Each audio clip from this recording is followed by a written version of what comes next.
patient in times of trouble. I will wait, my hope is in you, God. I can obey, remember what you say. I will pray, my hope is in you. A future I can't see, I flash forward and believe. I am sure you will come through. You make things good, you always do. A future I can't see, I flash forward and believe. I am sure you will come through. You make things good, you always do. I'm happy, I'm happy, because of the hope, the hope, the hope that I have. I'm happy, I'm happy, I'm happy, because of the hope, the hope, the hope that I have. I'm happy, happy, happy, because of the hope, the hope, the hope that I have.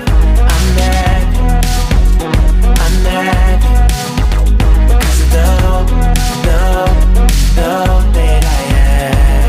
Yeah. I can be patient in times of trouble. I will wait, my hope is in you, God. I can obey, remember what you say. I will pray, my hope is in you. A future I can't see, I flash forward and believe. I am sure you will come through. You make things good, you always do. A future I can't see, I flash forward and believe. I am sure you will come through. You make things good, you always do. I'm happy, happy, happy, because of the hope, the hope, the hope that I have.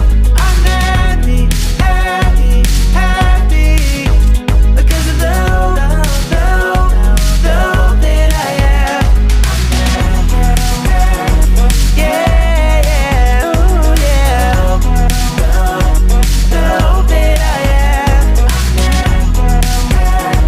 Yeah, yeah, ooh, yeah, the hope that I have.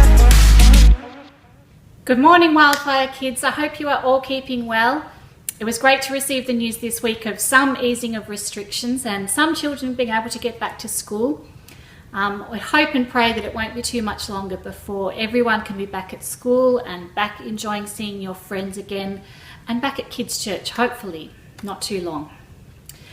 Well, over the last few weeks in Kids Church, we've been looking at probably three of the most important things really that we need to learn about to help us walk closely with Jesus. And they are faith, hope, and love. And this morning in Kids Church, we're going to look at the last of those. We're going to look at love. When Jesus was on earth, he spent a lot of time teaching people about God's love. And one day, some important religious leaders were debating about all the laws or rules that were in the Bible, in the scriptures. And they were arguing about which rules were the most important. So they asked Jesus to give an answer. They asked him what was the most important rule. And maybe they were expecting Jesus to say the most important rule was something like, do not lie, or do not steal, or do not swear. But Jesus actually gave them a new way of looking at things, a new way of seeing things. And he said this to them. He said, the most important law is this: love the Lord your God with all your heart, with all your soul, with all your strength, and with all your mind, and love your neighbor as yourself. So in this verse, Jesus was telling them, and he's telling us too, that if we really love God and love people as much, actually even more than we love ourselves, then we'll actually want to keep all of the rules. But what exactly does Jesus mean when he said to love God with all your heart and all your soul and all your strength and all your mind? Well, it means to love God with everything that we are, not just with a little bit, or to love him when we feel like it, but to love him with everything, with our feelings, with our whole being and personality, with our mind and our thoughts, and with our strength and our energy. I want to show you what that actually looks like in our day-to-day life. I've got a little object lesson I want to show you, but before I do that, I want you to hear about a man in the Bible who really showed what it means to love God with everything. He loved God not just 50% of the time or 75% of the time, but 100% with everything he had, and no matter what it cost him. His name is Daniel, and he loved God so much he was willing to risk his life in a den full of hungry lions. I'm sure you might have heard this story before. It's a really good one and a challenging one. And I want you to watch it on a little video I've got for you. This is a video done by Crossroads Kids Church, and we've put a link to their video in our description. So take a look at this.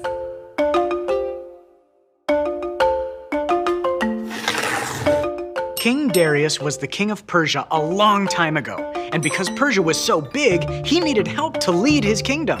So he picked 3 guys to help him lead. One of those men was Daniel. Daniel was really good at his job. Eventually, he did such a good job that King Darius put Daniel in charge of the whole kingdom. Now, this made the other 2 leaders really jealous and really mad. They wanted Daniel out of the way so that they could be important again. Now, in Daniel's time, it was normal for powerful people to be corrupt, to cheat those around them and look out only for themselves. But Daniel was different. The Bible says he was exceptional. He told the truth and stood up for what was right, even when it was dangerous for him. Daniel was a really good guy. So even though Daniel's enemies tried to catch him doing something wrong, they couldn't. But they could catch him doing something he did every single day. Every day, 3 times a day, Daniel opened his windows wide and prayed to God, no matter what. So Daniel's enemies had an idea. They went to King Darius and said, "You know, no one should be praying to anyone but you, and if they do, they should be thrown in a den of lions. Now, give the order! Then it can't be changed." And King Darius made the decree. Now, Daniel knew about this. He knew what would happen if he continued to pray to God instead of the king. So what did he do? He did what he always did. He went home, opened his windows, got on his knees, and prayed. But he didn't pray to Darius. He prayed to God.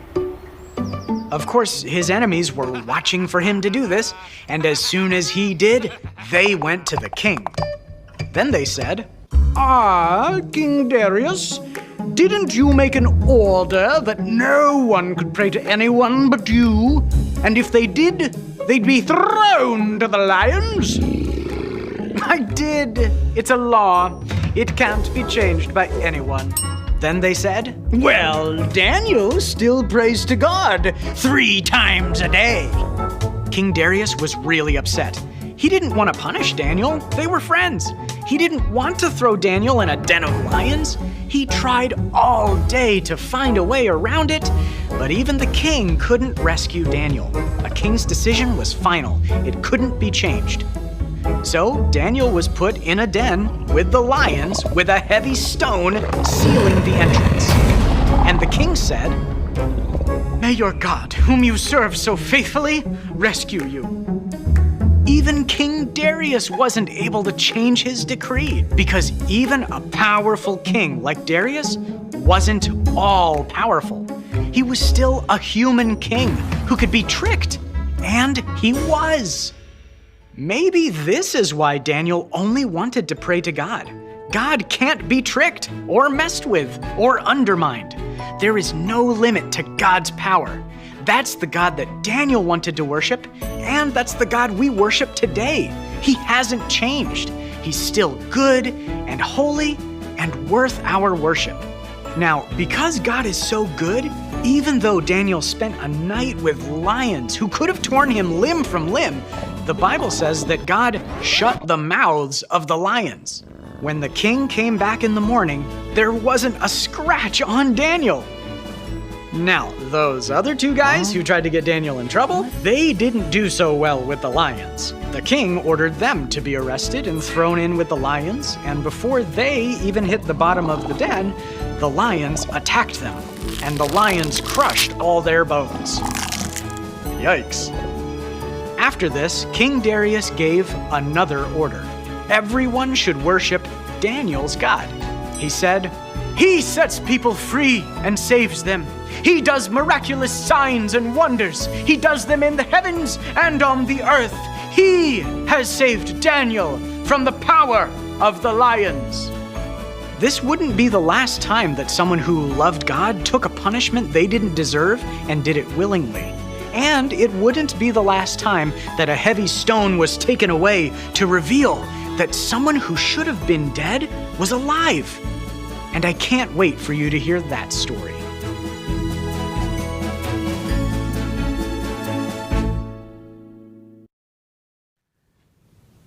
Well, Daniel was a man who loved God with everything.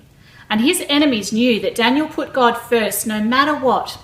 Daniel honored God with every part of his life, and he trusted and obeyed God even when it put his own life on the line.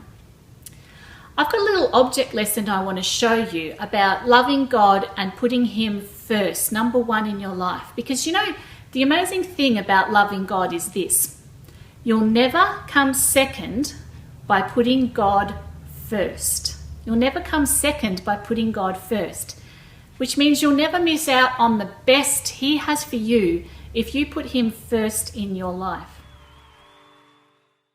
Now, I have a jar here, and this jar represents our life. And I have some things that I'm going to put in the jar, and they represent all the things that we fill our lives with. Okay, now, the first one I've got here is some sand.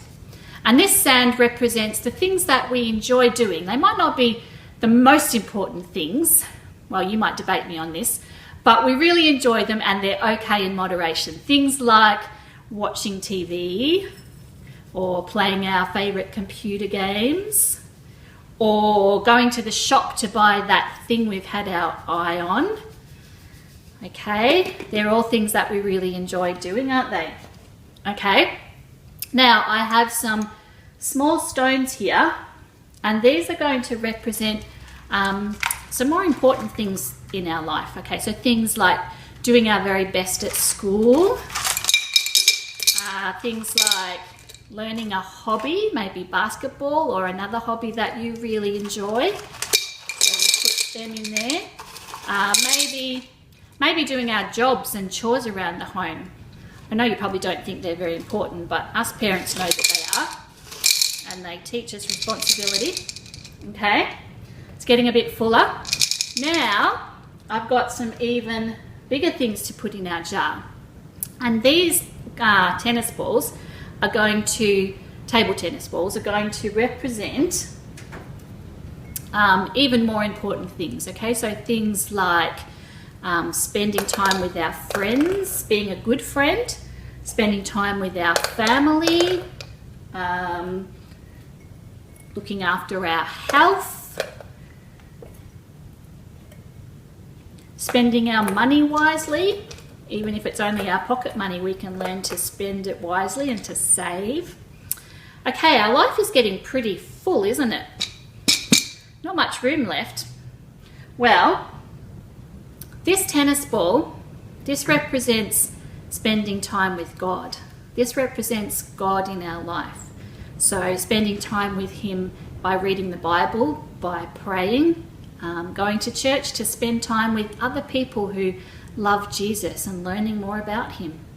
Now, the problem is I've kind of run out of space, haven't I? There's not really that much room left to fit God in our life. Okay, I'm going to rethink this. I'm going to do it all over again. Right, now I've taken everything out and I'm going to try this again. But this time I'm going to put God first. Okay, I'm going to do this in a slightly different order. Now, do you know, the other thing is we can honour and love God by the way that we do the things in our lives, can't we? By doing our very best at school, by the way that we treat others at school, by the way that we play team sports, perhaps, by being a good sport and including those that often get left out.